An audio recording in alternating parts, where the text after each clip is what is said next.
Hindi ko na yan inalam. Basta ang sabi niya, ang huling amo niya abusado. Hindi raw siya pinapasahod. Tapos ginagawa siyang parang hayop. Parang yung kinakain niya tira-tira ng mga amo niya. Naawa naman ako kasi matanda na siya. Mabait din naman siya. Tapos maaasahan at mapagkakatiwalaan pa rito sa bahay. Kapag andito siya, talagang kampante ako. Ang galing pa niya mag-advise. Mapagkakatiwalaan? Di pa nga siya tumatagal ng taon dito sa bahay. Paano kung malikot naman talaga ang kamay niya? O kaya may kakaiba sa ugali niya? Mahirap magtiwala sa isang tao, ma. Ang hirap kasi sa'yo kapag nagpapaawa na sa'yo, mabilis ka maniwala. Tapos konting mabulaklak na salita lang, ang bilis mo nang mamangha sa kanila. Unang kita ko pa lang sa kanya, alam ko na may mali na sa kanya eh. Tinatanggap ko na lang ang galit mo sa pagbibintang sa akin na ako nagnanakaw ng mga gamit sa bahay. Dahil lang ako yung black sheep ng pamilya. Pero may hindi ka nalalaman tungkol kay Ate Lori. Hindi mo alam kung gaano siya kagaling magmanipula ng tao para hindi siya mapagbintangan sa kasalanang siya naman talaga ang gumawa. Sadyang dapat ay labis na kinikilatis ang mga taong pinapapasok sa loob ng tahanan.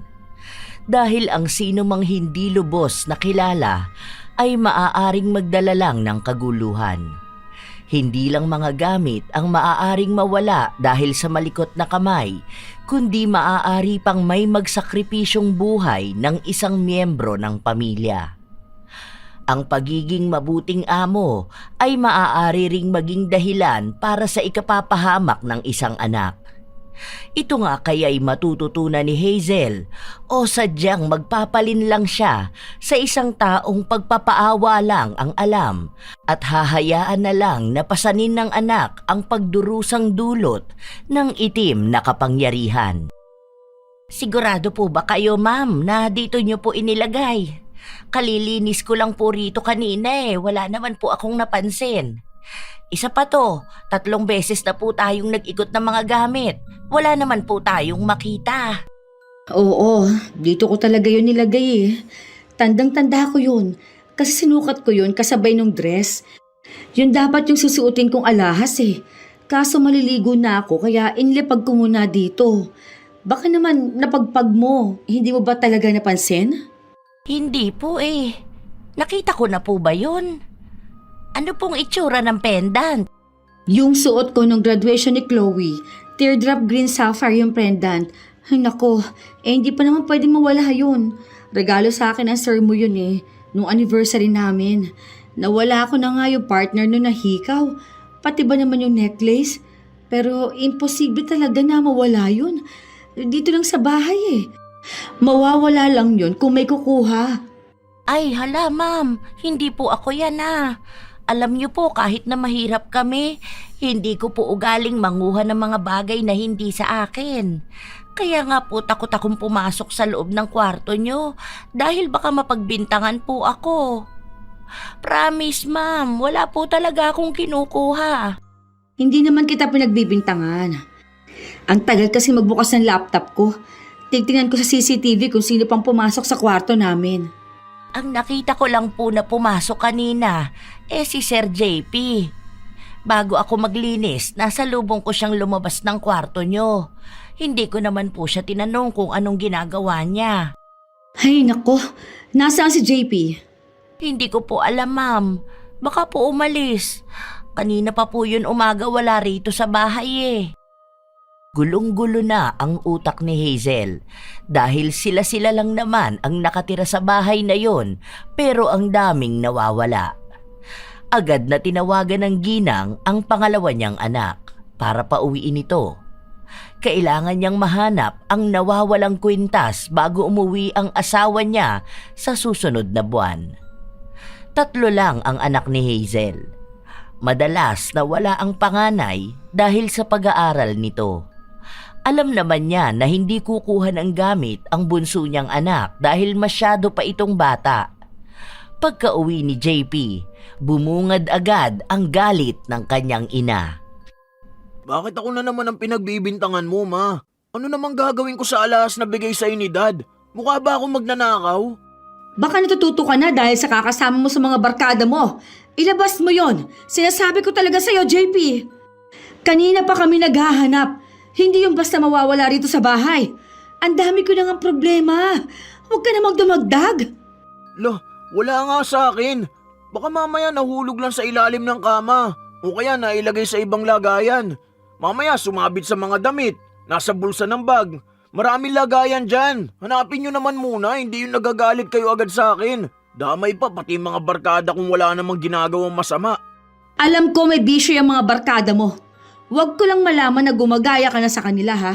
At nagnanakaw ka na ng mga gamit dito sa bahay para lang may pantustos ka dyan sa walang hiyang bisyo mo. Huwag mong sirain ang buhay mo.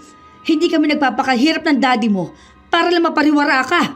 Dumating din kami sa edad na ganyan pero hindi kami naging pasakit sa mga magulang namin. Yan ang hirap dito sa bahay. Lagi na lang ako nakikita may mali. Wala naman kasi akong ginagawa eh. Kahit anong sabihin ko, hindi naman ako pakikinggan sa bahay na to. Parang akong pinakamasamang tao dito ah. Ngayon pinagbibintangan naman ako magnanakaw. Sige na, ipasalo nyo na lang sa akin lahat ng kasalanan sa mundo. Ako na ang lason sa pamilyang to. Eh ikaw lang naman na nakitang pumasok sa kwarto. Sino nagsabi? Nakita ba kung anong ginawa ko sa loob? Si Ate Lori. Ang sabi niya bago siya maglinis sa loob, nakita ka niya lumabas galing doon. Nakita ko rin sa CCTV galing ka sa kwarto. Galing nga ako sa loob ng kwarto pero hindi ako nagtagal. Sinilip ko lang yung likod ng pinto dahil sabi ni Dad doon nakasabit yung hinihiram kong sinturon. Yun lang ginawa ko. Hindi nga ako lumapit sa kama eh. Sa susunod kasi, magpakabit na rin ng CCTV sa kwarto nyo para malaman kung anong ginagawa ng mga taong pumapasok dyan. Huwag palaging ako nakikita. Lagyan ng CCTV bawat parte ng bahay kahit hanggang banyo para talagang makasiguro kung sino ba magnanakaw sa bahay na to. Padabog na pumasok sa loob ng kwarto si JP. Si Hazel naman ay nakaupo lang sa sofa habang patuloy pa ring problemado sa nangyayari sa loob ng bahay nila. Nilapitan naman siya ng kasambahay nila para bigyan siya ng tubig para kahit na paano ay kumalma siya. Ma'am, wag po sana kayong magagalit sa sasabihin ko. Ayoko lang po iparinig to kay Sir JP kasi alam ko pong magagalit lang yun. Lagi kasing mainit ang ulo niyan eh. Pero narinig ko siya nung nakaraang araw, may kausap siya sa cellphone niya. Nagtatanong siya kung may nahanap na raw bang buyer kasi ipapadala na raw niya yung ibebenta niya. Iniisip ko po kung may negosyo ba si Sir JP o may mga gamit talaga siyang ibinebenta. Pasensya na po ma'am ha, kung nagmumukha po akong pakialamera sa buhay niyo. Pero wala naman po kasing magsasabi nito sa inyo eh. Narinig mo ba kung sino kausap niya? Hindi ko po sigurado. Pero sa pagkakatanda ko parang Tony o Tori. Basta, ganun po. Si Tori, yung tropa niya nag-a-addict. Hindi po sa mapanghusga ako. Pero paano kung ganun na rin si Sir JP? Alam ko po, mahirap na tanggapin yon bilang isang ina dahil ako rin naman ay isang ina. At ayaw ko na mapariwara ang buhay ng anak ko dahil sa bisyo. Pero karamihan sa mga nag-aadik, naku yan yung mga magnanakaw talaga po. Lalo kung wala na silang maipantusto sa bisyo nila. Hanggat maaga pa po, antabayanan nyo si Sir JP. Baka sa susunod, mas malaki na ang nakawin niyan sa inyo. Ngayon pa lang putulin nyo na ang sungay ng anak nyo. Bata pa lang talaga si JP, matigas na ang ulo niya. Wala na yung pinapakinggan kapag may gusto siyang gawin. Ilang beses ko na rin siyang pinalayo sa mga tropa niya dahil alam ko na bad influence sila sa kanya eh. Pero alam mo naman, kapag ganyang mga edad, gusto niyan gawin lahat ng klase ng bawal. Masyadong curious sa buhay. Yun ang kinatatakot ko. Lalo na pag napapalibutan ng mga taong masasama. Ewan ko ba, nahihirapan na ako kay JP. Opo, tama nga kayo. Madalas na nagre-rebelde mga ganyang edad.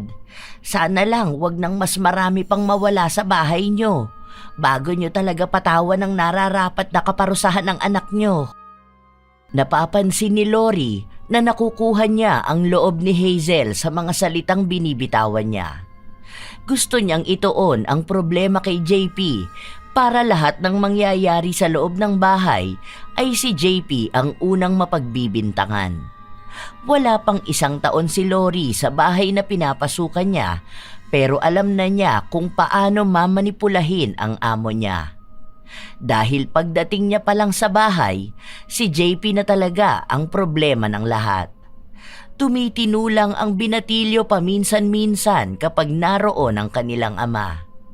May mga paunti-unting ninanakaw si Lori pero hindi yun madalas na mapansin. Kailan lang nagkaroon ng ingay sa loob ng bahay dahil sa mga mahahalagang gamit na nawawala. Pero lahat yon ay mabilis na maiuugnay kay JP. Kaya alam ni Lori na hanggat naroon ang binatilyo, may pwedeng maituro sa kasalanan na ginagawa niya. Ilang araw ang lumipas, nagpahinga si Lori sa pagnanakaw dahil hindi pa rin malamig ang usapin tungkol sa nawawalang kwintas. Hindi niya pa yon na ibebenta pero naipadala na niya yon sa pamilya niya. Iniipon niya lang ang mga gamit para kapag tuluyan na siyang umalis sa trabaho, may maibebenta siya. Habang naglilinis ng bahay si Lori, napansin niya si JP na galing sa loob ng kwarto ng panganay nitong kapatid. Kasunod naman nun ay ang pagkawala naman ng isang koleksyon ng mamahaling laruan. Tawagan niyo nga si JP! Pauwiin niyo ngayon na! Kapag hindi sumagot, yung tropa niyang adik ang tawagan niyo. Alam ko kasama na naman niya yun eh. Kung hindi pa siya uuwi ng 6:00, pulis na kamo ang dadampot sa kanya kung nasaan man siya lupalop. Ma'am, kumalma muna po kayo. Ito po ang tubig oh. Dahan-dahan lang po, baka po ma-high blood kayo dyan.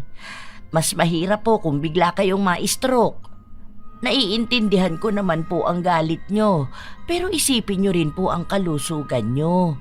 Siguro naman po nabasa na ni Sir JP ang chat nyo sa kanya. Buwisi talaga yung batang yan. Alam ko talaga na siya ang papatay sa akin eh. Siya lang naman ang anak kong ganyan magbigay ng stress sa akin. Akala ata niya, simpleng laruan ng koleksyon ng ate niya. Ang mamahal na value ng mga yon. Hay, kapag mga adik talaga ma'am, ganyan. Tapos ibebenta nila ng mura para lang may maipambili ng bisyo. Ay naku ma'am, naaawa po ako sa inyo. Pasensya ka na ha. Ang gulo-gulo ng pamilya namin. Wala nang katahimikan dito eh. Nakakahiya na. Kasi, paano kung may iba pang taong makarinig na kami-kami na nga lang nandito, nagkakawalaan pa ng mga gamit? Hindi naman sa sinusulsulan kita ma'am.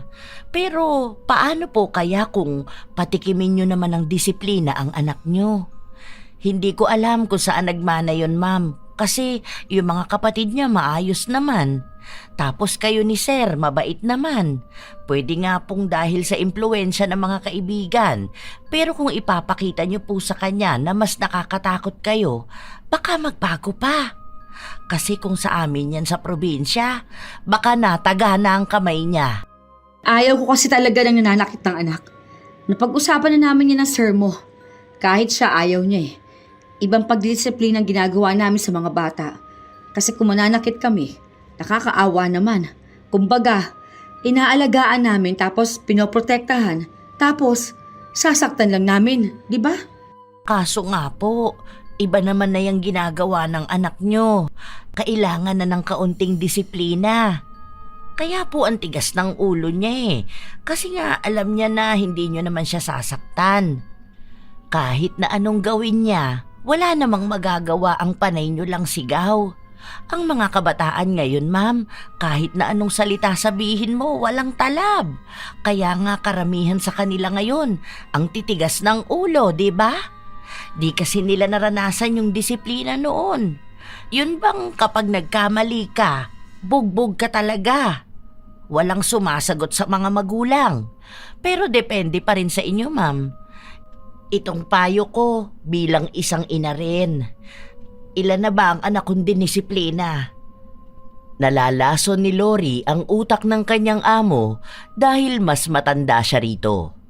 Para bang naghahanap din ng gabay si Hazel kung paano nga ba niya palalakihin ng maayos ang kanyang mga anak.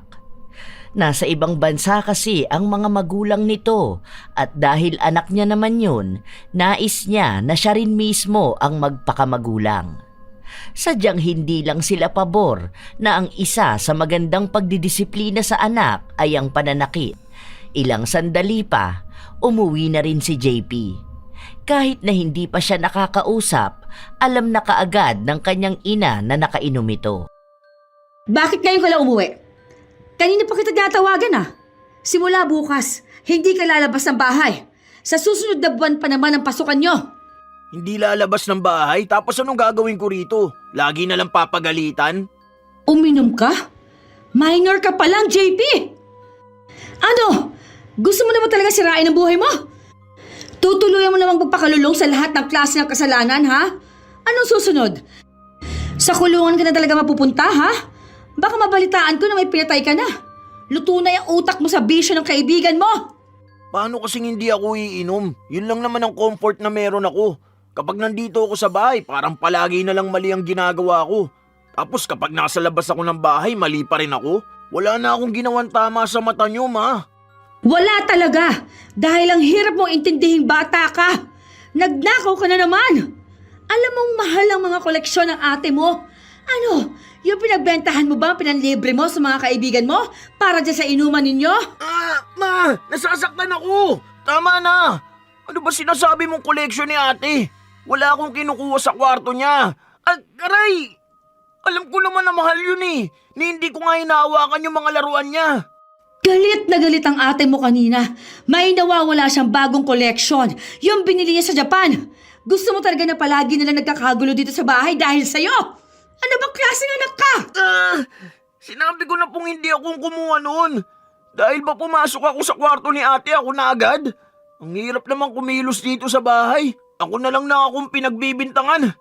Sa susunod talaga na mahuli ko magnanakaw dito, ako mismo ang papatay sa kanya. Buwisit siya.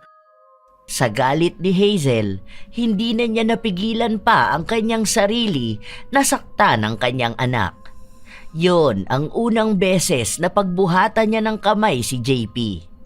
Dahil noon naman, kahit na anong galit niya rito, panay lang siya salita.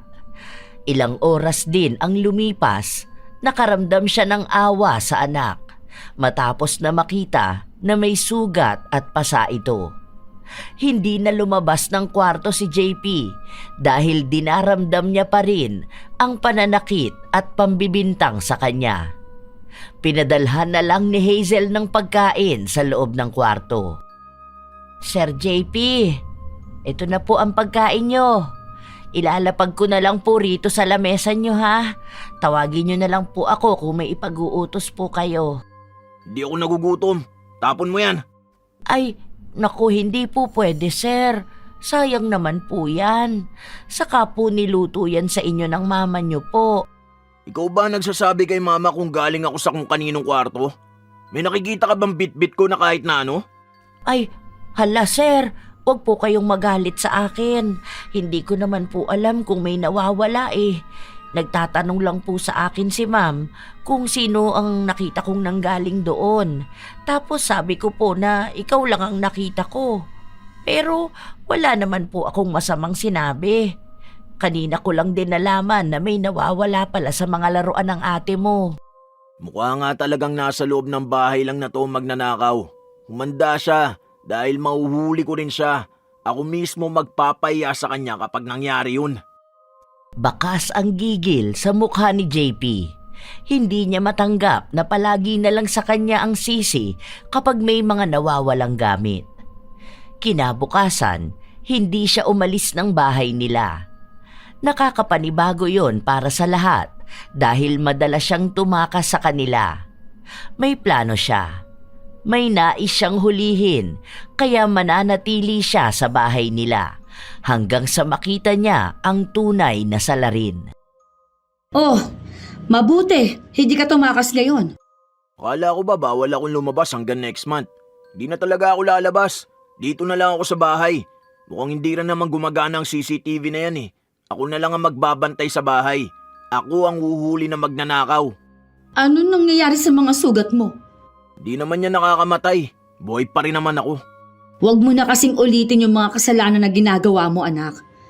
Huwag mo naman sirain ang buhay mo. Opo ma, hindi ko aakuin na ako magnanakaw. Pero dahil wala pa naman tayong ebidensya, sa ngayon alam kong ako talaga ang may kasalanan. Pero sinisiguro ko sa inyo, makikilala kung sino man dahilan kaya ganitong ginagawa nyo sa akin. Mananagot siya, hindi lang sa batas, pati na rin sa galit ko. Dahil si JP lang ang nag-iisang lalaki sa kanilang magkakapatid, alam na ng kanyang ina kung gaano talaga ito katapang. Habang nag-uusap ang mag-ina, naririnig yon ni Lori. Alam niya na malaking balakid si JP kung sakali man na mananatili ito ng matagal sa bahay. Kaya hanggat maaari, gagawa siya ng paraan para tulungan itong makipagkita ulit sa mga kaibigan. Ang tagal namang umalis niyan sa sala. Paano ko papasok sa kwarto ni naman? Mamaya makita pa ako niyan kapag may kinuha ko. Masyadong papansin. Akala mo naman mahuhuli niya talaga ako. Wala pa sa mga naging amo ko ang nakahuli sa akin. Hindi siya ang una. Tahimik lang si JP habang seryosong nakaupo. Para nga siyang nagmistulang CCTV. Ilang sandali pa, dumating na yung driver nila kasama ang ate niya at ang mga kaibigan nito. Hindi sila nagpapansinan ng ate niya dahil siya rin ang iniisip na kumuha ng gamit nito. Hindi pa rin naman sila nabibigyan ng pagkakataon para makapag-usap. Habang naglilinis si Lori, nakatingin lang sa kanya si JP. Kahit na walang sinasabi ang binatilyo, si Lori talaga ang pinagbibintangan niya. Sino ba madalas nagpupunta sa bahay? Si Ate Lori nagstay dito. Isa yung driver pero sa likod ang tulugan niya. Pumapasok siya sa bahay pero hanggang sa kusina lang. Imposible naman na makapasok siya sa kwarto namin. Yung on-call na 2 tagalinis sa bahay pero once a month lang sila. Pag kailangan lang mag-general cleaning. Si tita bihira lang yun kapag kasama si mama. Pero imposible naman siya kasi mayaman yun eh. Mas mayaman pa sa amin. Habang nagsasalita siyang mag-isa, lumapit sa kanya si Lori. Sir, may merienda po sa kusina. Gusto niyo po ba? Punta na po kayo doon. Kanina ko pa po napapansin na hindi kayo tumatayo dyan sa upuan ninyo. Kuha mo na lang ako. Mamaya ako papasok sa kwarto ko kapag dating ni mama. Hindi naman po yan ang utos sa inyo ng mama niyo. Ayoko nga. Mamaya kapag natulog lang ako may nawala na naman tapos ako na naman ang pagbintangan. Gusto kong makita ni mama na hindi ako kumikilos dito sa sofa para malaman niya na wala talaga akong ginagawang masama rito. Sure po ba kayo? Sige po, sandali lang, kukuha lang ako ng merienda nyo. Payo ko lang po sa inyo, sir, na huwag sanang sasama ang loob nyo sa mama nyo kung dinidisiplina niya kayo ng ganyan. Hindi naman ako nagagalit kay mama eh. Galit na galit ako dun sa malikot na kamay na dahilan kaya may nawawalang gamit sa bahay. Kuha mo na ako ng pagkain, saka inumin na rin, yung pineapple juice ha. Natapos ang buong maghapon hanggang sa umuwi na ang ina ni JP. Walang nawalang gamit sa kanila at si Lori ay hindi na isakatuparan ang balak niya sa hikaw na nasa loob ng kwarto. Lumipas pa ang mga araw, hindi talaga lumalabas ng bahay si JP. Palagi siyang naglilibot sa loob ng bahay kaya walang magawa si Lori kundi ang mag-ingat sa mga ikinikilos niya. Isang beses, nasa loob lang ng kwarto niya si JP. Walang ibang tao. 2 lang sila ni Lori na nasa bahay. Ilang sandali pa, tumawag ang kanyang ama sa kanya para may ipakuha sa kanya at may darating daw sa bahay nila para ihatid yon sa kanya. Agad na ring lumabas si JP. Nagsabi pa siya sa kanyang ina na papasok siya sa kwarto dahil sa utos ng kanyang ama. Dahil iniisip na naman niya na baka may mawala na naman, sa kanya na naman ibabato ang sisi. Pagpasok niya sa kwarto, naroon si Lori at may isang bagay na ilalagay na sana nito sa kanyang bulsa. Ano yan? Ay, kalabaw! Anong ginagawa niyo rito, sir? Ano yung ilalagay mo sa bulsa mo? Teka, yan yung higaw ni mama. Yung bagong bili niya. Bakit hawak mo yan? Anong gagawin mo dyan, ha? Nakita ko po ito sa sahig.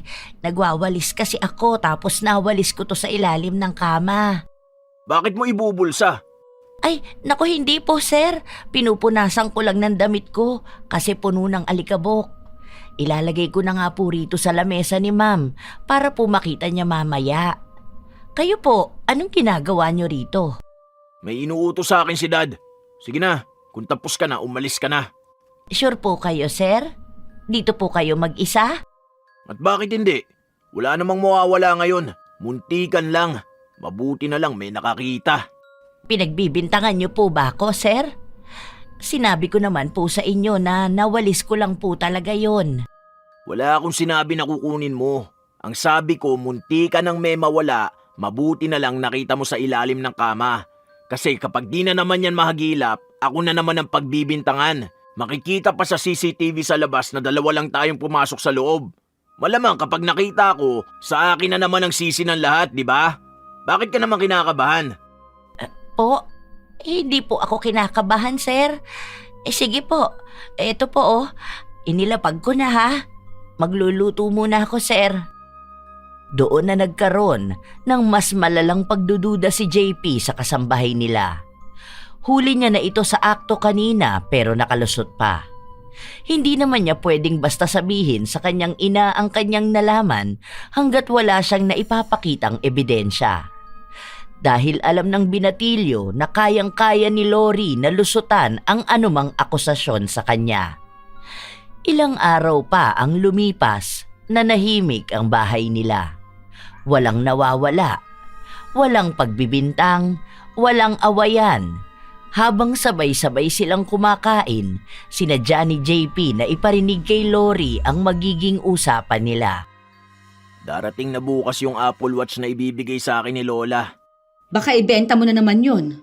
Hindi naman ako nagbebenta ng mga ibinibigay sa akin eh. Saka hindi naman na ako lumalabas. Anong pagkakagastusan ko? Sige na, pwede ka na ulit maglalabas pero limitahan mo ang sarili mo ha. Maayos na ulit ngayon. Wala nang nawawala. Sana naman JP, ayusin mo naman ang buhay mo. Maayos naman ang buhay ko, ma. Ngayon, nandito ako sa bahay. Bakit walang nawawala kung ako nagnanakaw? Kung ako magnanakaw sa bahay na to, alam nyo kung anong nanakawin ko na mas malaki ang halaga kapag naibenta ko. Alam ko kung saan yun nakatago.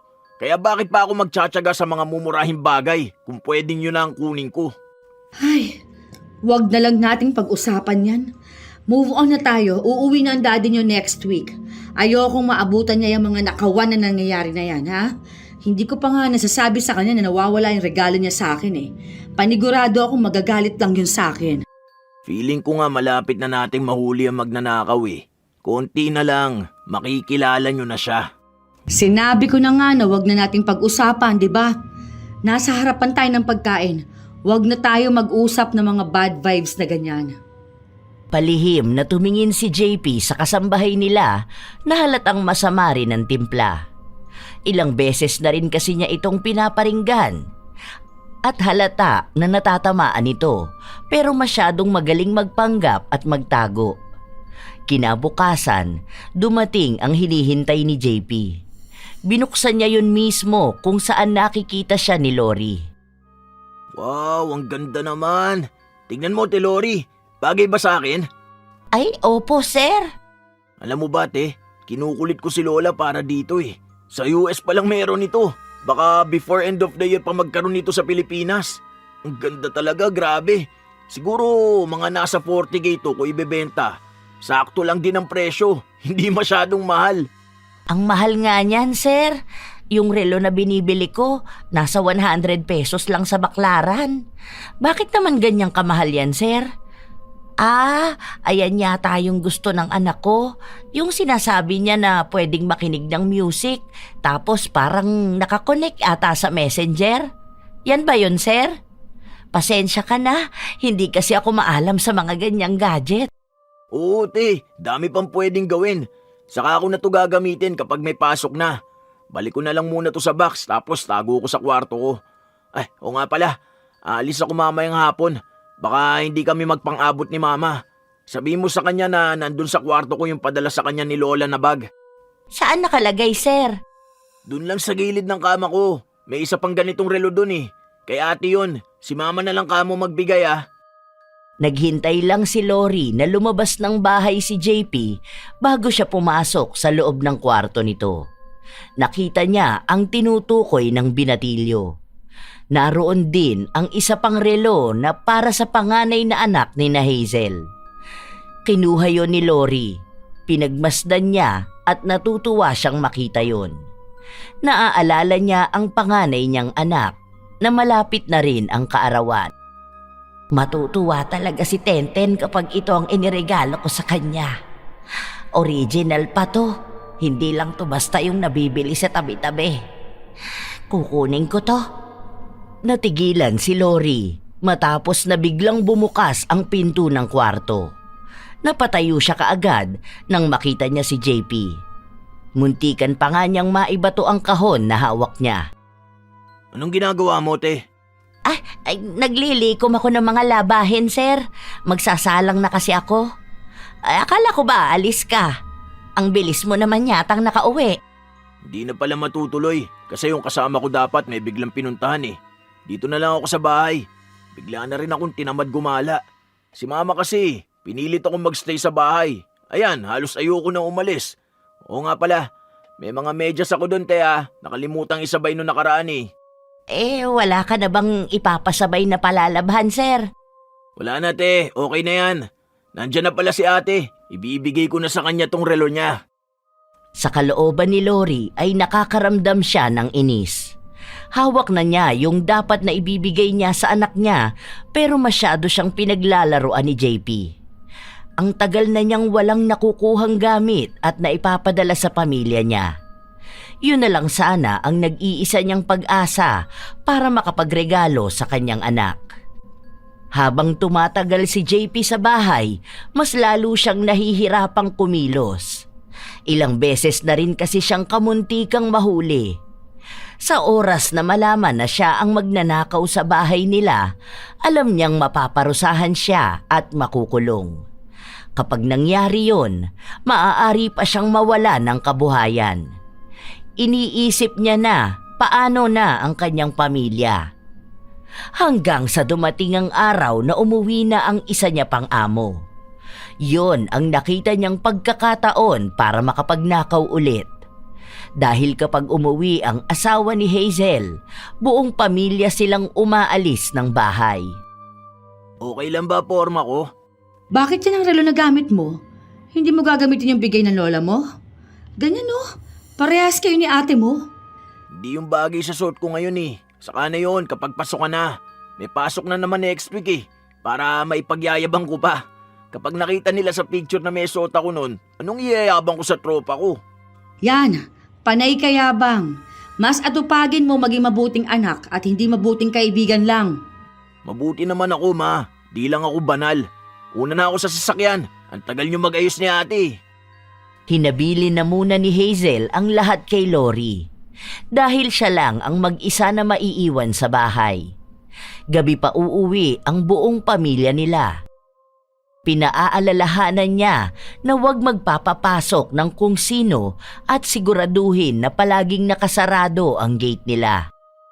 Pagkaalis ng mga amo niya, agad na nagtungo si Lori sa kwarto ni JP para hanapin ang relo nito. May katagalan din siyang naghalughog ng buong kwarto dahil hindi niya kabisado ang mga pinaglalagyan ng gamit ng binatilyo. Hindi kasi niya masyadong napapasok ang loob ng kwarto nito dahil bibihira lang magpalinis si JP. Kapag naglilinis naman siya, nakabantay sa kanya ito na tila ba may itinatago na ayaw makita ni numan. Ilang sandali pa, nakita ni Lori ang kahon sa ilalim ng kama ni JP. Itatago mo pa to ha? Makukuha ko rin naman. Sakto, mahahabol ko to para sa birthday ng anak ko. Ito na lang muna ang kukunin ko pero iiwan ko ang kahon para hindi masyadong mahalata na nawawala. Hindi naman siya makakapagreklamo agad dahil pwede namang sabihin na ibinenta niya. Ibinulsa ni Lori ang relo, saka siya nagpunta sa loob ng kwarto niya. Ibinalot niya yun ng damit para kung sakali na magkahanapan ay hindi basta makikita. Hindi rin naman siya pinagbibintangan kaya alam niyang ligtas siya. 2 araw ang nakalipas, hindi pa rin napapansin ni JP na nawawala ang relo niya dahil hindi niya ito naririnig na nagrereklamo. Hanggang sa isang araw, Lori, may tatanong lang sana ako sa'yo.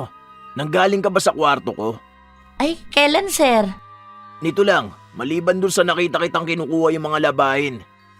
Kahapon po. Kasi may pinaayos si ma'am sa akin. Pero 2 kami ni ma'am na pumasok sa loob. Bakit po? May problema po ba, sir? May nawawala kasi kung gamit baka nakita mo.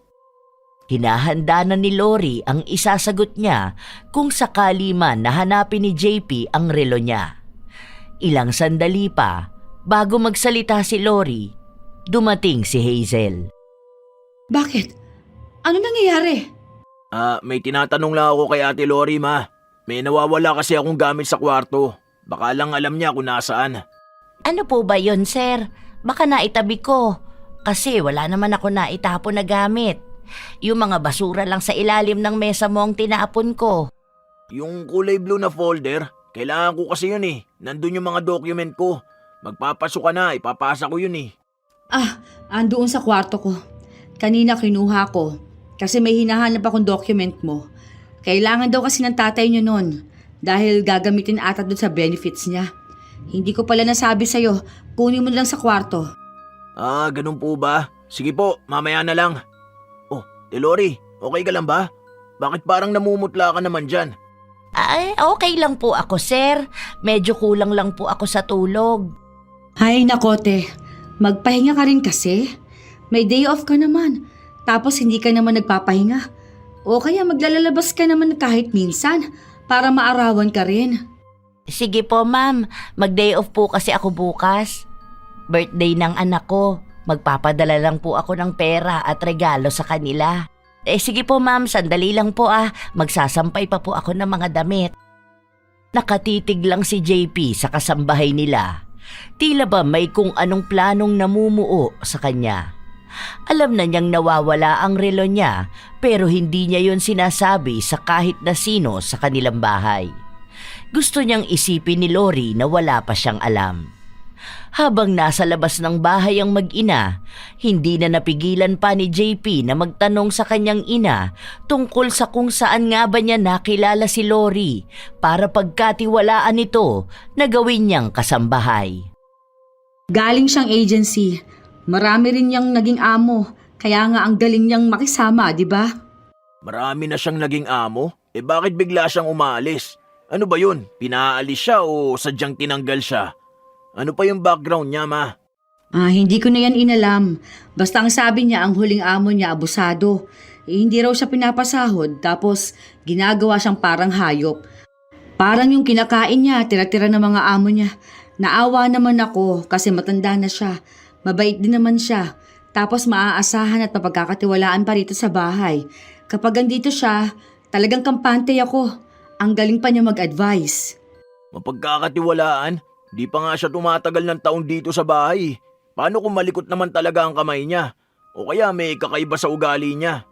Mahirap magtiwala sa isang tao, ma. Ang hirap kasi sa'yo kapag nagpapaawa na sa'yo, mabilis ka maniwala. Tapos konting mabulaklak na salita lang, ang bilis mo nang mamangha sa kanila. Unang kita ko pa lang sa kanya, alam ko na may mali na sa kanya Tinatanggap ko na lang ang galit mo sa pagbibintang sa akin na ako nagnanakaw ng mga gamit sa bahay. Dahil lang ako yung black sheep ng pamilya. Pero may hindi ka nalalaman tungkol kay Ate Lori. Hindi mo alam kung gaano siya kagaling magmanipula ng tao para hindi siya mapagbintangan sa kasalanang siya naman talaga ang gumawa. O bakit? Wala namang patunay na siya ang magnanakaw Saka wala siyang record sa agency nila na may reklamo sa kanya. Ang gaganda pa nga ng feedback sa kanya Mabait daw talaga at madaling makasama sa bahay. Wala rin naman patunay na ako nagnanakaw ng mga gamit sa bahay Pero ako ang sinisisi. Oo, aaminin ko na pasaway akong anak. Panay ako gala, panay layaw at liwaliw. Pero alam niyong nung wala pa tayong kasambahay, nakakalat lang ang pera at gamit kung saan-saan pero walang nawawala. Di ko matanggap na ako na pagbibintangan palagi, kaya gumawa ako ng paraan para mahuli ang tunay na magnanakaw. Malapit na malalaman mong tama ang hinala ko. At sana matanggap mo na maling-mali na nagpapasok ka ng isang magnanakaw sa bahay na to at inakala mong hulog siya ng langit dahil sa bait niya. Hindi na kumibo pa si Hazel. Hindi niya rin naman alam kung tama ba ang sinasabi ng kanyang anak. Kinabukasan, habang nasa labas si Lori at hinahanda ang mga gamit na ipapadala niya sa bahay nila, inilabas niya ang relo na nakabalot sa damit. Nang hihingi siya ng pwedeng pambalot doon para hindi masira. Pero nagulat siya matapos na may humablot nun sa kanya. Ayun, nakita ko rin. Sabi ko na ikaw talaga ang kumuha nito. Ang talino mo rin, no? Iniwan mo yung box sa ilalim ng kama ko para hindi ko mahalatang nawawala to. Sir, ano po bang sinasabi niyo dyan? Akin po yan. Binili ko yan ng second hand sa kakilala ko. Second hand? Sino naman magbebenta sa'yo nito? At saan ka kukuha na yung pambibili mo, ha? Akin to. Baka akala mo hindi ko matatrack to. Ayan kitang-kita na akin to. Huli ka na sa akto, Ate Lori. Hindi mo na may tatanggi to. Isusumbong kita kay mama para mapalayas ka na. Nakakahiya ka. Ang tanda mo na, ang likot pa ng kamay mo. Huwag mo akong pinapahiya dito sa labas. Ang kapal na mukha mong sabihin sa akin ang mga salita na yan. Halatang wala kang modo Kaya galit sa'yo ang nanay mo. Galit lang naman si mama sa akin dahil ako na pagbibintangan na magnanakaw. Pero ang totoo, ikaw talaga yun. Saka bakit ka nahihiya? Tinatablan ka pala niyan? Nung nagnanakaw ka sa bahay namin, hindi mo yan nararamdaman Kapal talaga ng mukha mo. Magpaalam ka na sa trabaho mo. For sure, sesanti ka na. Wala kang ipapalamon sa pamilya mo. Huwag mong babastusin ang ganyan ng pamilya ko. Hindi mo alam ang pinagdaraanan namin, ha? Anong pinagdadaanan ba sinasabi mo, ha? Pare-pareho lang naman kay mga kawatan.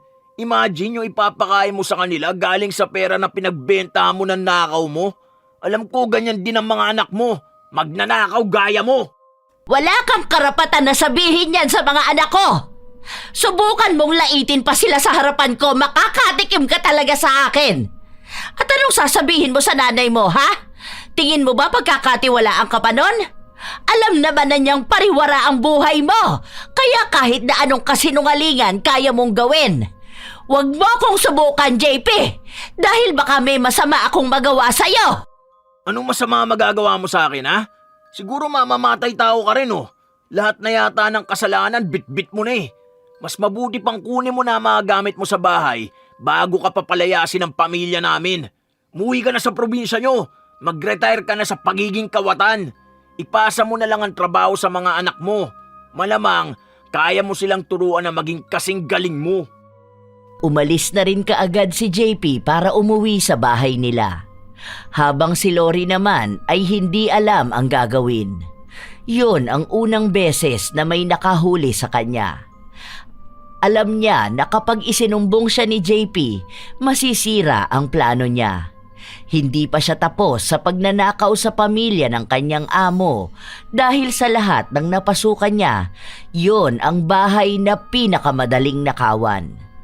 Dahil masyadong mapagtiwala ang amo niya at kahit saan na lang makakakita ka ng pera at mamahaling gamit. Naipit sa trapiko si JP kaya hindi kaagad siya makauwi. Ilang beses niya ring tinawagan ang kanyang ina pero abala ito sa trabaho. Ilang sandali pa, pagka-uwi niya sa bahay, inihanda na niya ang lahat ng ebidensya na meron siya. Maya-maya, umuwi na ang kanyang ina. Kasama nito si Lori na umiiyak at nagpapaawa. Ma'am, parang awa niyo na po. Huwag niyo po akong tatanggalin sa trabaho ko. Matanda na po ako, kaya po mahihirapan na akong makakuha ng trabaho. Hindi ko naman po alam na kukunin ni Sir JP sa akin yun Natatandaan ko po talaga, binigay niya yun sa akin. Kasi ayaw niya raw po yung gamitin. Ma'am, maawa na po kayo. Ang kapal naman ng mukha ng matanda na yan. Bakit may nalalaman pa siyang paiyak-iyak? Tignan mo ma, oh. Ninakaw niya sa akin to. Nakita ko siya kanina. Ipapadala niya na to sa pamilya niya. Kasi po, ireregalo ko yan sa anak ko. Birthday niya. Alam niyo naman po yun eh. Kaya nga binigay niyo yan sa akin. Tapos ngayon bigla niyo akong pagbibintangan. Pati yung mga nawawalang gamit dito sa bahay sa akin niyo ibinintang. Ma'am, kahit po kausapin niyo ang mga dati kong amo, wala kayong maririnig sa kanila na nagnakaw ako. Kahit na kailan, hindi ko po yun gagawin. Takot nga po akong hawakan ng mga gamit nyo dahil baka may mawala. Ayokong masira ang tiwala ng mga tao sa akin. Wow, ibang klase ka. Iba ka kung magpaawa. Dalang-dala mo na naman ang nanay ko. JP, tigil na. Huwag mong pagsalitaan ng ganyan ng matatanda. Hindi ba sinabi ko sa'yo na gumalang ka? May galang ako sa mga matatanda, pero hindi sa mga magnanakaw na gaya ng babaeng yan. Ma, huwag kang maging masyado mabait. Niloloko ka na nga, naaawa ka pa. Ninanakawan na niya tayo, kaya tama na yan. Ma'am, hindi ko po kayang gawin yan sa inyo. Malaki po ang utang na loob ko sa inyo eh. Alam ko na po kung bakit ako ginaganito ni Sir JP. Siguro po kasi ayaw niyang malaman niyo yung narinig kong pag-uusap nila ng kaibigan niya. May bibilhin silang gamit para doon sa mission nila. Ma'am, wala po akong balak na sabihin to sa inyo eh. Kaso po ako na ang ginigipit.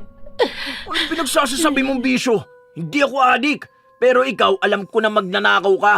Ito na ang ebidensya. Talagang itatanggi mo pa? Kitang-kita kong ginawa mo. Mag-usap nga muna tayo, JP. Huwag kang ganyan magsalita sa matanda, ha? Ano ba talagang ginagawa mo sa buhay mo, ha? Nagtatrabaho na maayos si Ate Lori, tapos ganyan ka makikitungo sa kanya? Pinalampas ko na nga yung mga nawawala nating gamit at yung mga kulang pa na pera. Pero ito, hindi ko alam kung mapapalampas ko pa. Talaga mas kakampihan mo pa yung magnanakaw na yan, ha? Anong klaseng bahay to? Ako pa ngayon na masama. Ako na nga nagmamalasakit Huling-huli na yan sa akto. Yan kasi ang hirap Kapag nagpaawa lang ang matatanda, bilis maniwala. Kaya nagiging mas masahol pa yung kriminal dahil napagbibigyan. Wisit! Padabog na nagtungo si JP sa loob ng kwarto niya. Hindi niya akalain na mas papanigan ng kanyang ina ang tunay na magnanakaw. Inunahan na siya ni Lori na magpaawa at mas naging epektibo yun. Alam na alam kasi ni Lori kung paano lalaruin ang emosyon ni Hazel, kaya mabilis niya ring nakukuha ang simpatsya nito. Kahit naman noon pa, mahina ang loob ni Hazel sa mga mahihirap na tao at lalo na sa mga may edad na.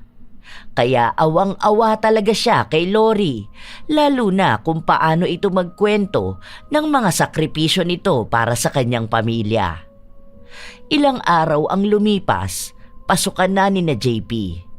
Hindi pa rin siya masyadong nagsasalita sa loob ng bahay nila dahil kahit na anong sabihin niya, pakiramdam niya walang makikinig sa kanya. Isang araw, pagka-uwi ni JP, mag-isa lang si Lori na nasa bahay. Naglilinis ito ng kusina. Ang galing mo palang artista, Lori. Hindi na kita tatawaging ate. Hindi mo deserve ang respeto. Tagal mo na sigurong ginagawa yan Kabisado mo na masyado ang galawan ng mga tao May ready ka ng script? Ang sabi ko naman sa iyo, bata, hindi mo ako kaya. Hindi ako umabot sa ganitong edad para lang matalo ako ng mas bata sa akin. Hindi mo pa napagdaanan ang napagdaanan ko sa buhay. Kaya wag ako ang kinakalaban mo. Yan ang tunay mong pagkatao. Pero pagkaharap mo si mama, sobrang bait mo. Iyakin ka pa. Tapos magalang kuno.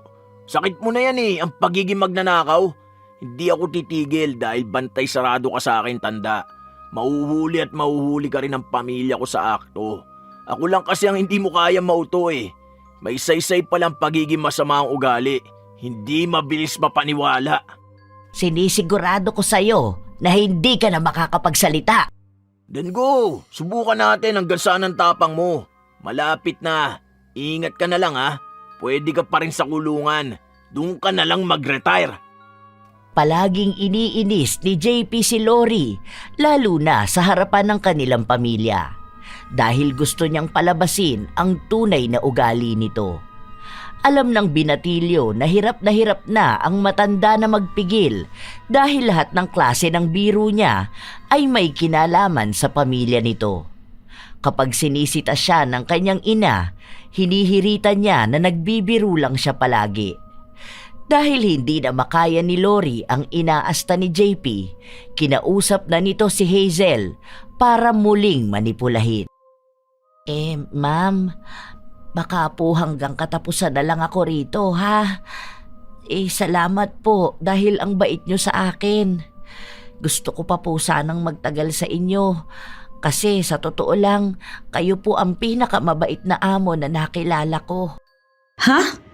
Bakit ka naman aalis? May problema ba rito sa bahay? Hindi naman kita pinapaalis ha. Hindi ko na po kasi kaya si Sir JP. Ang hirap niya pong pakisamahan. Ma'am, sa totoo lang, sobrang bigat po sa dibdib ng mga pinagsasasabi niya sa akin. Kapag wala po kayo rito, ang dami niyang panlalait sa akin. Ma'am, may trauma na po ako sa dati kong amo. Matanda na po ako. Ayoko naman pong bigla na lang akong aatakihin dahil sa sama ng loob. Hindi ko na po talaga kaya, ma'am. Naku, pasensya ka na Ate Lori ha. Ganyan kasi talaga ang anak ko, mapang-asar yun. Huwag ka muna umalis ha. Kakausapin ko muna si JP. Paano ng pamilya mo kapag aalis ka? Kailangan mo ng pera para sa maintenance ng asawa mo. Yun na nga po ang dahilan, ma'am, kaya po ako naiiyak. Kasi iniisip ko ang pamilya ko. Sobrang hirap sa probinsya po. Wala rin namang ibang tutulong sa amin. Kaya nga po ako lumuwas dito sa Maynila. Kahit na sobrang bigat sa dibdib mahiwalay sa mga anak ko. Sa totoo lang, ma'am, parang pamilya na nga po ang turing ko sa inyo eh. Kung hindi lang po siguro dahil kay Sir JP. Huwag kang mag-alala, okay? Kakausapin ko ang anak ko. Magpahinga ka na muna. Ako nang bahala. Naging matagumpay ang pagpapaawa ni Lori. Si Hazel naman, agad na pinuntahan ang anak niya sa loob ng kwarto nito. Ako na naman na may mali. Kasalanan ko ba kung sensitive siya? Sa katotoo naman ang sinabi ko ah. Ayan, nadaan na naman kayo sa paawa, sa paiyak-iyak niya kunwari. Ang sinasabi ko lang sa'yo, huwag mo namang ganunin yung tao. Maawa ka naman sana, anak. Masama ang ugali ko, di ba? Bakit ako maaawa sa magnanakaw? Malamang nagawa nga niya magnakaw, kaya niya rin magsinungaling. Madali lang sa kanya yun. Tapos ang dali mo pang paawaan. Basta hindi ako magbabago. Umalis siya rito para maging maayos ang pamilya natin nang wala nang nawawalang gamit. Pinanindigan ni JP ang mga sinabi niya. Kahit na anong pakiusap sa kanya ng ina, palagi niya pa ring hinuhuli ang galit ni Lori. Alam niya na kahit sabihin nitong aalis siya, hindi ito aalis. Kaya gagawin ni JP ang anumang gusto niya. Madalas silang nagtatalo ng matanda, lalo na kapag sila na lang dalawa. Hanggang isang araw, pinauwi si JP ng maaga dahil sumasakit ang lalamunan niya. May kakaunting boses lang din na lumalabas sa bibig niya. Agad silang nagtungo ng kanyang ina sa ospital. May mga pagsusuri na ginawa sa kanya at nalaman na maaaring may bukol sa harapan ng kanyang leeg. Ipinagpaalam na muna kita sa school ninyo. Next week, babalik tayo sa doktor para sa susunod mong check-up. Kailangang obserbahan kung lumalaki ba ang harapan ng leeg mo o may iba pang sintomas. Ano bang nararamdaman mo ngayon? Masakit pa siya kapag nahawakan ko. Minsan biglang kumigirot. Tapos nahihirapan akong magsalita. Kung ano-ano naman kasing ginagawa mo. Ano bang ginawa mo bago ka nagkaganyan, ha? Yung mga tropa mo, baka may ganyang nararamdaman din. Hindi kasi matukoy ang doktor kung goiter ba yan. Wala akong matandaan. Baka kasi sa kasasagot mo yan. Yan ang nga bang sinasabi ko eh. Paano kung ginagabaan ka na sa mga masasamang salita na sinasabi mo sa mas nakakatanda sa'yo? Ako pa nga ina na karma. Samantalang yung masamang tao walang nangyayari. Baligtad pala tumingin ng karma. Sige na, magpahinga ka na. Magpapahanda na ako ng pagkain mo para makainom ka na rin ng gamot. Huwag mo na masyadong hawakan yung leeg mo ha. Sabihin mo kapag may iba pang masakit. Saka tigilan mo na yung pag-vape mo. Ang bata-bata mo pa nang gaganyan ka na. Baka yan din ang isa sa dahilan eh. Ang tigas kasi ng ulo mo. Ayaw mong makinig sa mga sinasabi ko sa'yo. Habang tumatagal, mas lalong lumalala ang nangyayari kay JP. Lumaki ang bukol sa leeg niya at walang kahit na anong gamot ang gumagana sa kanya. Balak nilang paoperahan pero ayaw ng lola ng binatilyo. Sinabi ng matanda na uuwi siya ng Pilipinas para tingnan kung ano ba talagang nangyayari kay JP. Lalo na, hindi rin naman matukoy ng mga doktor ang eksaktong sakit niya. Kaya kahit na nahihirapan na siya, mas pinili na lang ng mga magulang niyang sa bahay siya manatili. May isa siyang nurse na nag-aalaga sa kanya at nagbabantay sa kalagayan niya. Anak ko, bakit ba ganyan? Tingnan mo, ang laki ng bukol sa leeg mo. Ayaw pa naman ipa-opera ni Mama. Ano naman magagawa niya pagbalik niya ng Pilipinas? Sa susunod ng linggo pa siya makakauwi rito. Ano nararamdaman mo? Kumikirot ba? Medyo lang, pero kapag gabi, doon sobrang sakit. Tapos kapag malamig, Kapag kumakain ka, may iba ka bang nararamdaman? Hirap ka pa rin bang lumunok? Baka naman mangayayat ka niyan. masakit kapag lumulunok ako. Kahit naman tubig ang inumin ko, masakit pa rin eh. Parang may matalim na hibla na nasa lalamunan ko. Magtatagal pa kaya to, Ma? Gagawa tayo ng paraan para gumaling ka ha. Kapag hindi ka napagamot dito sa Pilipinas, pupunta tayong US para doon natin ipa-opera yan. Naalala ko yung pinsan ko, may bukol din siya sa leeg eh. Tapos naoperahan. Ayun, naging maayos naman na siya. Baka naman malaking gastos yun. Hayaan nyo na. Anong hayaan? Hindi kami papayag ng daddy mo na ganyan ka lang. Ang bata mo pa para magkaganyan ka. Ma, pasuyo ko ng tubig. Ang katinang lalamunan ko. Ay, teka, wala ka ng tubig dito. Papakuha lang ako kay Ate Lori. Wait lang nak ha. Hindi na mapakali si Hazel sa nangyayari sa kanyang anak. Kahit na naiinis siya kay JP noon sa sobrang tigas ng ulo nito, wala namang ina na matitiis na makitang nahihirapan ang kanilang anak. Kaya ipinangako niya na lahat ay gagawin niya, bumalik lang ang dating sigla ng anak niya. Gabi-gabi niya ring ipinagdarasal ang paggaling ng kanyang anak. Habang inuutusan niya si Lori, biglang tumunog ang cellphone niya at nakita niya na tumatawag ang kanyang ina. Kaya ang kasambahay lang ang mag-isang pumasok sa loob ng kwarto. Pinalabas din ni Lori ang nurse para kumain na ito. Sinadya niya talagang gawin yon para makausap niya rin si JP. Gusto niyang ipadama sa binatilyo na wala na siyang pag-asa pa sa buhay. Salamat ka, hindi kita mapuweltahan. Nahihirapan kasi ako magsalita. Parang nagagasgas ang lalamunan ko. Mabuti na lang at hindi ako naaawa sa mga katulad mo. Tama lang yan sa'yo nang wala ka ng pakialaman sa buhay ko. Panay kalait sa akin at sa pamilya ko, di ba? O anong kinalabasan? Ikaw na ngayon ang kalait-lait. Ay, kawawa ka naman talaga, aba. Nakikita mo ba ang itsura mo? Ang laki ng bukol sa leeg mo, oh. Tapos may mga nakikita pang ugat. Parang may nana sa loob. Kapag pinutok mo, tatagas na lang bigla. Pwede bang umalis ka na rito? Masaya ka ngayon kasi wala kang kalaban na nakakaalam ng mga ginagawa mo. Akala mo ba hindi ko alam na may ninanakaw ka pa rin? Hindi lang masyadong malaki dahil ayaw mong mahuli ka na talaga. Shhh! Dahan-dahan ka na sa pagsasalita ha. Baka biglang sa susunod niyan, wala ka na talagang boses. Wala kang laban sa akin, bata. Palagi kong ipapaalala sa'yo na talunan ka. Lalo na ngayon, kahit naman paoperahan ka, hindi naman na yan gagaling.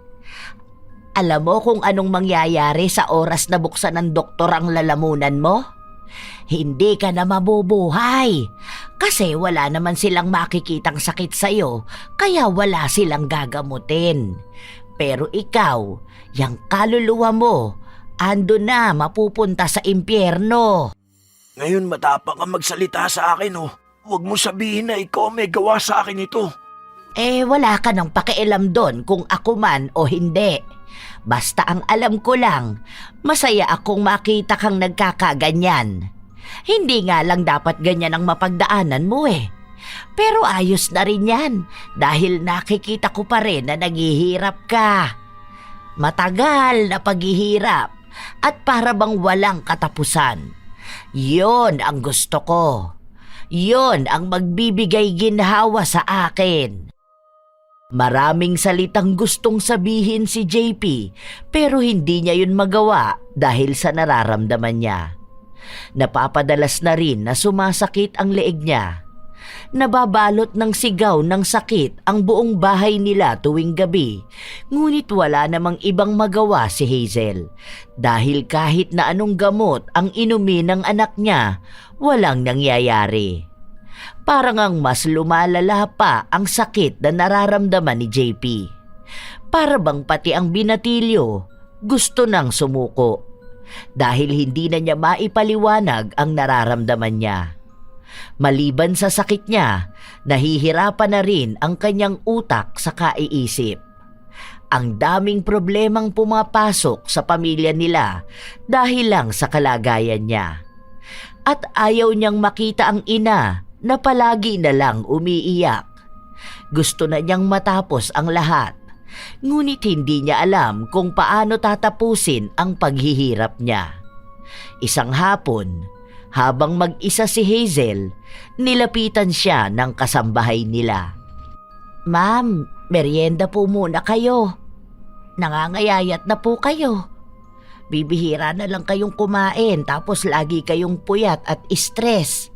Hindi po maganda yung ginagawa nyo. Masama yan sa kalusugan nyo, ma'am." Ang daming tumatakbo sa utak ko. Nahihirapan ako sa totoo lang, te. Awang-awa na ako sa anak ko. Hindi ko alam kung gagaling pa ba siya. Bilang isang ina, naiintindihan po kita, ma'am. Sino ba naman ang ina na gustong makita na nahihirapan ang kanyang anak, di ba? Kahit naman nung mga bata pa lang sila, ayaw na ayaw natin silang nagkakasakit. May pagkakataon pa nga na hinihiling natin na sana tayo na lang ang magkasakit.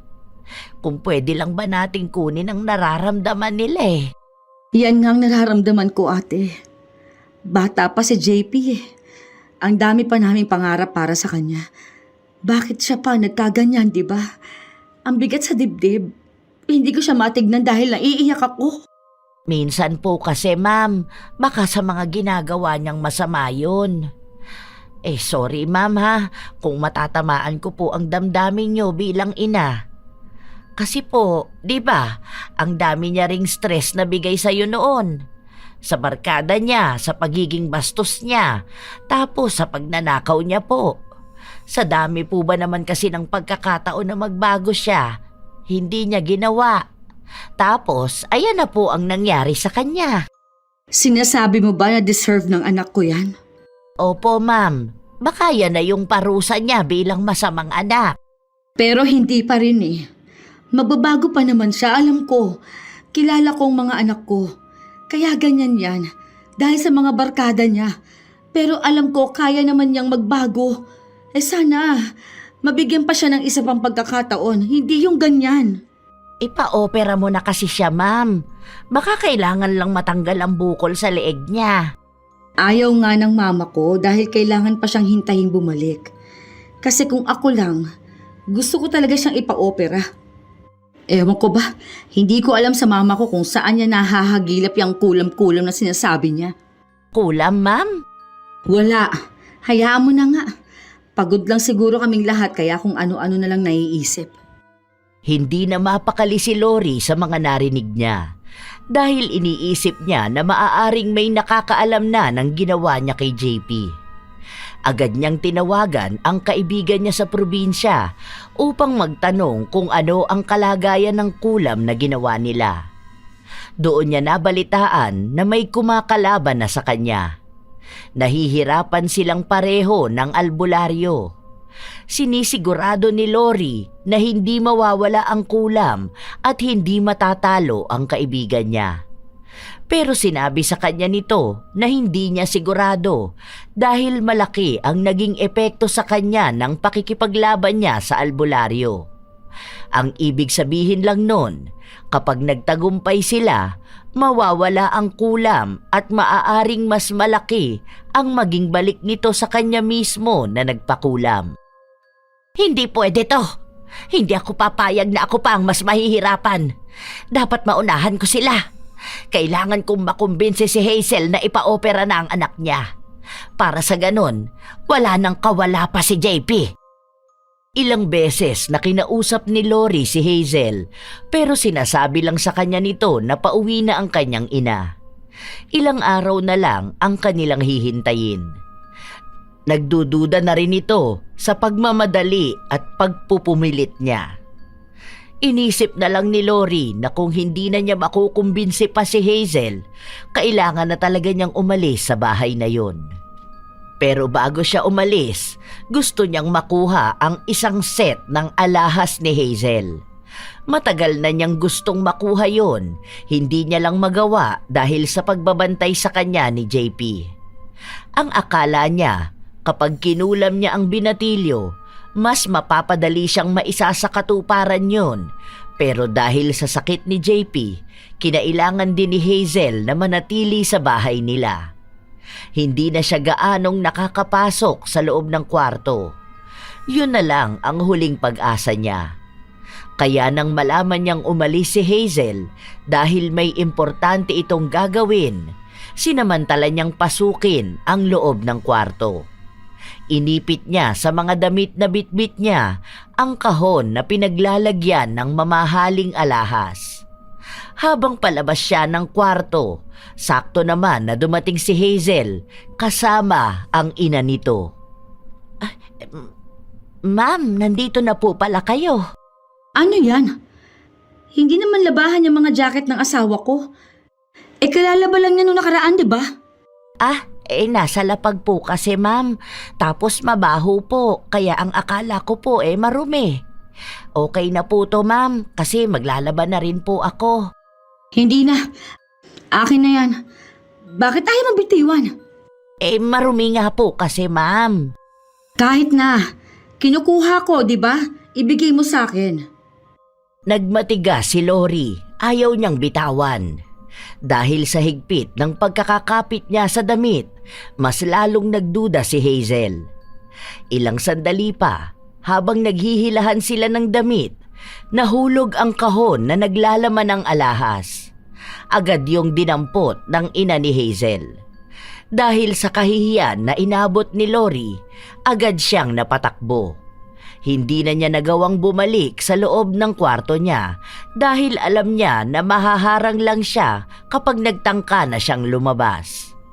Walang ibang nararamdaman si Lori kundi ang galit dahil nasira na ang magaganda niyang plano. Yon ang unang beses na naging palpak siya at lahat ng nangyayaring yon ay kay JP niya isinisisi. Iniisip niya rin na sana una pa lang pinapatay na niya si JP para hindi na nagkaroon pa ng hadlang. Sinubukang tawagan ni Lori ang kaibigan niyang mangkukulam para ipatuloy na ang pagpatay kay JP pero hindi na pumayag ang mangkukulam. Dahil kung gagawin niya yon, siya ang mamamatay. Nagkaroon din sila ng pagtatalo at sisihan. Dahil kung hindi raw dahil kay Lori, hindi naman na siya babalik sa pangkukulam. Hindi na sana niya mararanasan na magkasakit dahil lang sa pakikipaglaban sa albularyo. Wala nang pagpipilian si Lori kundi ang bumalik sa probinsya nila. Samantala sa bahay ni na Hazel, hindi pa rin siya makapaniwala na nakita mismo ng mga mata niya ang ginawa ni Lori. Nadismaya siya dahil paanong ang taong inaakala niyang nakakatulong sa kanya ay ang taong totoong salarin, hindi lang sa pagnanakaw kundi pati sa nangyayari sa anak niya. Sorry talaga, anak. Hindi ako naniwala sa'yo. Patawarin mo ako. Ang dami kong kasalanan na nagawa sa'yo. Wala na yun, Ma. At least nalaman niyo rin kung sino talaga ang magnanakaw. Kaya pala ganun siya magsalita sa akin. May kinalaman pala talaga siya. Hindi naman din ako naniniwala sa kulam. Kaya pala pilit niya akong kinukumbinsi na ipa-opera kita.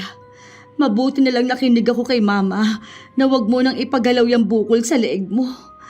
Ang sabi, kapag daw inoperahan ng taong may kulam, pwede raw mamatay.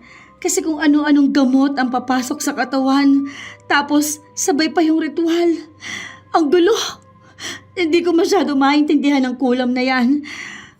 Ano na? Ha? Kumusta naman ang pakiramdam mo? Ganun pa rin naman. Nawala na lang yung parang may tumutusok na makati sa leeg ko. Saka magaan po sa pakiramdam. Paano ba nalaman ni Lola yung sa kulam? Yung kaibigan niyang Pinay doon sa kanila. May kakilala na ganyan din mismo ang nangyari. Pero yun daw pinaopera tapos namatay. Nung burol daw, may albularyo na napadaan. At yun ang sinabi na dahilan kaya namatay yun. Kaya natakot si Mama. Ayun, agad akong tinawagan. Bigla siyang napauwi ng Pilipinas. Nagtataka pa nga siya kung sino raw ang pwedeng gumawa niyan sa'yo. Maging ako naman, hindi ko alam kung sino. Mabuti na lang maraming katsismisan si Lola sa US. Kapag mga Pinoy talaga, kahit nasang bansa ang daming kakilala na may kaparehas na kalagayan. Ikaw talagang bata ka. Ganyan na nga ang kalagayan mo, nagawa mo pa magpatawa. O sige na, magpagaling ka na ha. Paano na yung matandang magnanakaw? Ano nang gagawin sa kanya? Ipinapaayos ko na sa daddy mo yung kaso. Huwag mo nang isipin yon. Sa ngayon, dapat gumaling ka na. Hindi pa naman ako sanay na hindi ka inaaway. Magpalakas ka ha. Kasi ang black sheep ng pamilya, dapat palaging matapang. Matagal ang inabot bago nakabalik sa normal si JP. Panay herbal na gamot lang din ang iniinom niya para maibalik ang dati niyang boses. Habang nagpapagaling siya, tumigil muna siya pansamantala sa pag-aaral. Kasabay din ay ang pag-aasikaso sa pagpapakulong kay Lori. Lumabas ang balita tungkol sa ginawa niya at doon lang din nagsampa ng reklamo ang mga dati niyang amo. Walang ebidensya ang mga yon, pero base sa kanilang kwento, pare-parehas ang estilo kung paano sila nanakawan at manipulahin ni Lori. Umusad ang kaso at kahit na anong pagpapaawa niya, wala nang handa pang makinig sa kanya. Nang makulong si Lori, doon lang din nila nabalitaan na may unti-unting tumutubong bukol sa harap ng leeg niya, katulad ng nangyari kay JP noon. Siya naman ang nakakaranas ng sakit na walang lunas.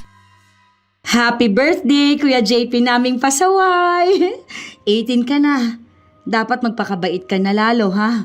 Pwede na kitang ipahuli sa pulis kapag nagpasaway ka sa akin. Grabe naman. Mabait na kaya ako. Tignan nyo, sa sobrang bait ko, wala na akong friends na adik. Masaya akong marinig yan. Basta mag-aaral ka ng mabuti, ha? Baka puro babae naman ang aatupagin mo ngayon. Si Mama nangaasar pa. Wala pa naman ako nililigawan ngayon eh. Kung magkakagusto ka sa babae, pwede naman. Basta wag yung pababayaan ang pag-aaral nyo. Oh, siya, tara na. Kumain na tayo. Oo nga pala, may bago tayong kasambahay. Sino na naman yan? Sure na ba yan na hindi siya magnanakaw? O kaya may lahi ng mangkukulam? Sure na sure ako. Kasi ito talagang pinili ko ng mas maayos. Ayokong magkaroon na naman ng gulo dito sa bahay. Sayang lang talaga yung mga nanakaw niya. Naalala ko na naman yung regalo ng daddy nyo. Mabuti na lang, binilihan ulit ako ng bago. Wala na yun, di na natin mababawi. Move on na tayo. Mabuti nga ngayon nakakulong na siya eh. Alam na natin na hindi na siya makakapagnakaw pa sa ibang tao. Karma na lang talaga ang sisingil sa tao. Ngayon nahihirapan na rin siya katulad kung paano ko nahihirapan. Kung ano talagang kasama ng ginawa mo sa kapwa mo babalik ng masigit pa sa'yo. Sana yun ang natutunan niya. Wow! Ang matured ng baby boy ko Binata na talaga siya. Iba na mag-isip Nakaka-proud naman.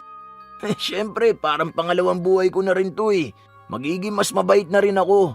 Pambawi ba? Sa dami ng stress na dala ko noon. I love you, ma. Hindi lang naman si JP ang maraming natutunan sa pamilya nila, maging ang kanyang ina na si Hazel. Dahil noong panahon na kasama niya si Lori, nakalimutan niyang mas mahalaga pa rin na dapat ay sa pamilya niya siya higit na nagtiwala, hindi doon sa tao na hindi naman niya lubos na kilala. Bumabawi na rin si Hazel sa anak niya at ganon din si JP. Naging tahimik at maayos ang pamilya nila. Maayos naman ang naging bago nilang kasambahay dahil hindi na yon katulad ni Lori. Ilang beses na rin silang nagpain para masubukan ang pagiging matapat nun.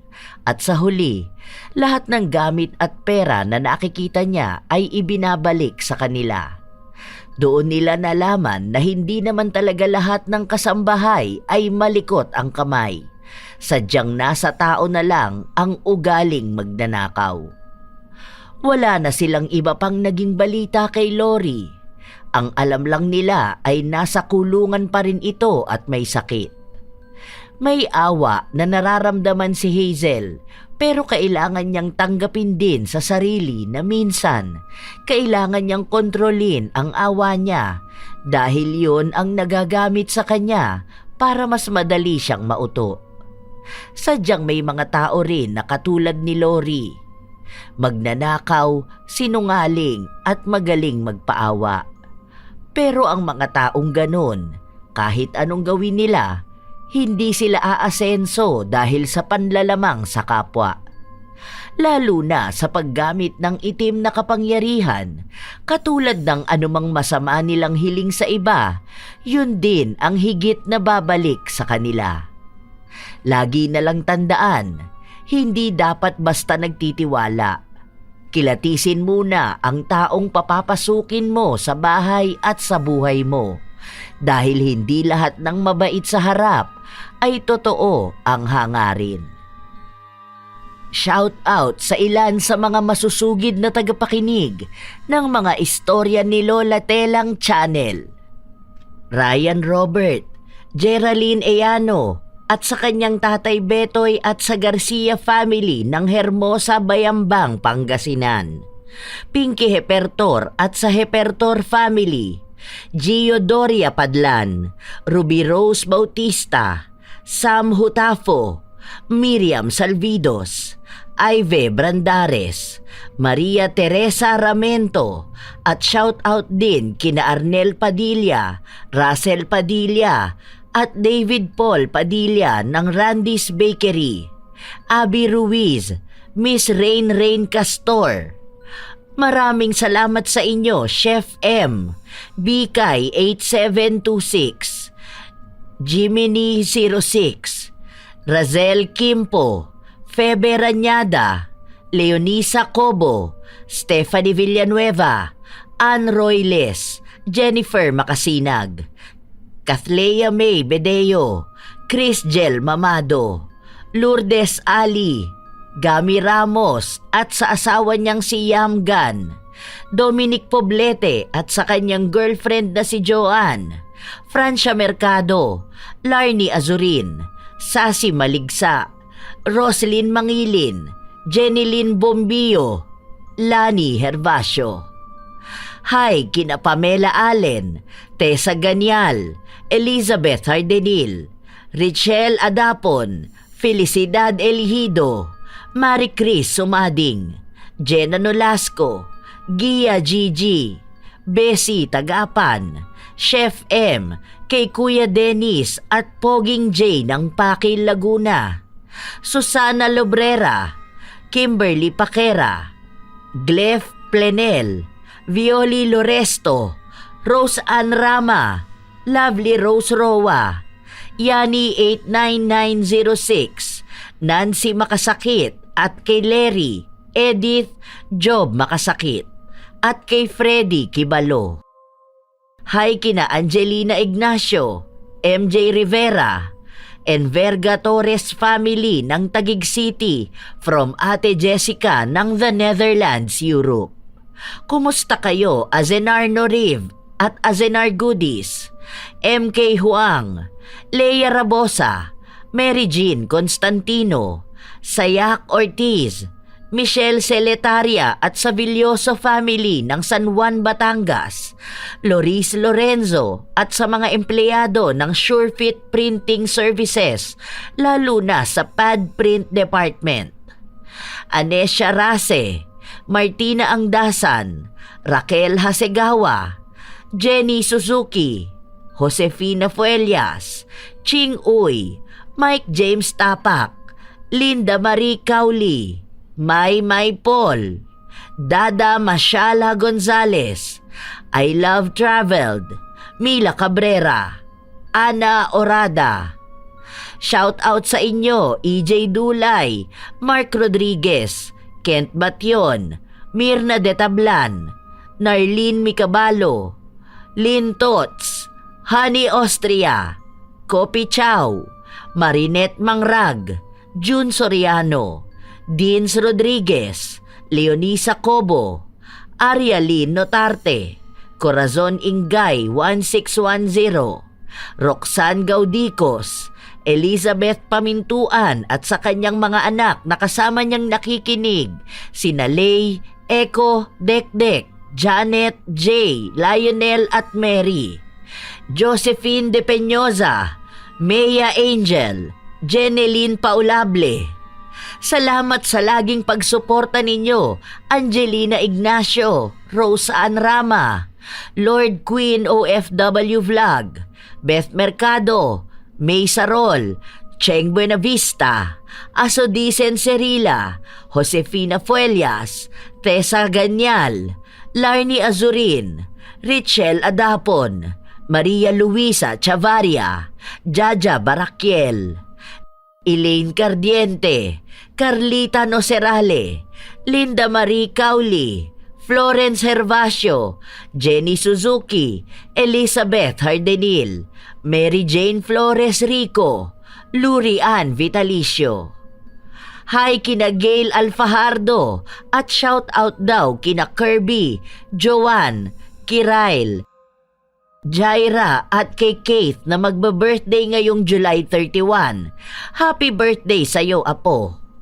Kumusta kayo, Genevieve Kadapan, Maricar Costa at sa asawa niyang si Christopher, Jomer Suarez, at shout out din kina Kuya Jojo Kulot at Mengay, Angeline Galo, Razon Yao, Shanhel Lorelia, Jenaline Viniegas, Christian De Jesus ng Mahilom Compound, Davao City, at sa kanyang boss Tata na laging nakikinig at sa kanyang nanay Jacqueline Lee at tatay Noki, Bugoy at Linlin, Erwin Bornilio, Ruby Tapas TV, Mel Santarita, Supladang Pasaway, Hazel Fiesta, Ami Yong, Loida Sapa, Catherine Alipio, Lita Alipio at Angelo Alipio. Kay Ate Aya at sa kanyang mga tita na sina Jaja, Jessie Ril at Jessica. Shout out din kina Josie Aniban, Elgin TV Vlog, Ann Basanta, Susan Manalo, Jane Razmin Sansan, Julieta Ortega, Elizabeth Virtuz, Sheren Solero Masagka, Jan Marien Abelia, Lovely Rose Roa, Sydney Crosswind, Lance MBB, Francisco Neng, Gami Ramos, I Love Traveled, Maria Lee Nakagawa, Jenny Suzuki, at sa lahat ng mga silent listener ng mga istorya ni Lola Telang Channel. Ito ang inyong Lola Telang at maraming salamat sa pakikinig mga apo.